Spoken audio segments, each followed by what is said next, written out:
Chapter 31. Joshua becomes Israel's leader. When Moses had finished giving these instructions to all the people of Israel, he said, I am now 120 years old, and I am no longer able to lead you. The Lord has told me, you will not cross the Jordan River. But the Lord your God himself will cross over ahead of you. He will destroy the nations living there, and you will take possession of their land. Joshua will lead you across the river, just as the Lord promised. The Lord will destroy the nations living in the land, just as he destroyed Sihon and Og, the kings of the Amorites. The Lord will hand over to you the people who live there, and you must deal with them as I have commanded you. So be strong and courageous. Do not be afraid, and do not panic before them. For the Lord your God will personally go ahead of you. He will neither fail you nor abandon you. Then Moses called for Joshua, and as all Israel watched, he said to him, Be strong and courageous, for you will lead these people into the land that the Lord swore to their ancestors he would give them. You are the one who will divide it among them as their grants of land. Do not be afraid or discouraged, for the Lord will personally go ahead of you. He will be with you. He will neither fail you nor abandon you. Public reading of the Book of Instruction.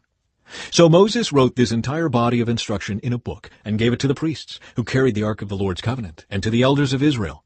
Then Moses gave them this command. At the end of every 7th year, the year of release, during the festival of shelters, you must read this book of instruction to all the people of Israel when they assemble before the Lord your God at the place he chooses. Call them all together, men, women, children, and the foreigners living in your towns, so they may hear this book of instruction and learn to fear the Lord your God and carefully obey all the terms of these instructions.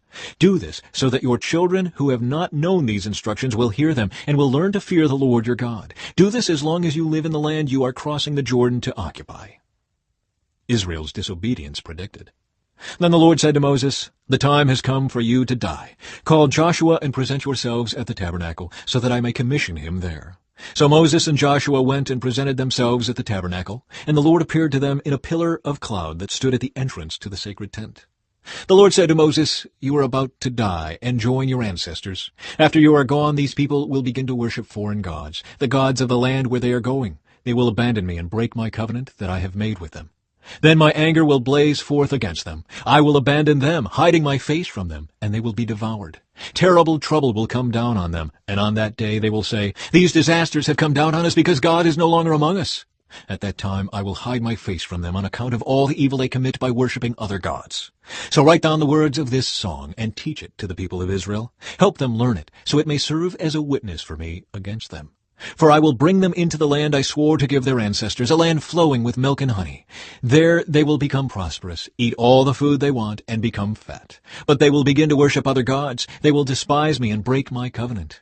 And when great disasters come down on them, this song will stand as evidence against them, for it will never be forgotten by their descendants. I know the intentions of these people, even now before they have entered the land I swore to give them. So that very day Moses wrote down the words of the song and taught it to the Israelites. Then the Lord commissioned Joshua, son of Nun, with these words, Be strong and courageous, for you must bring the people of Israel into the land I swore to give them. I will be with you. When Moses had finished writing this entire body of instruction in a book, he gave this command to the Levites who carried the ark of the Lord's covenant. Take this book of instruction and place it beside the ark of the covenant of the Lord your God, so it may remain there as a witness against the people of Israel.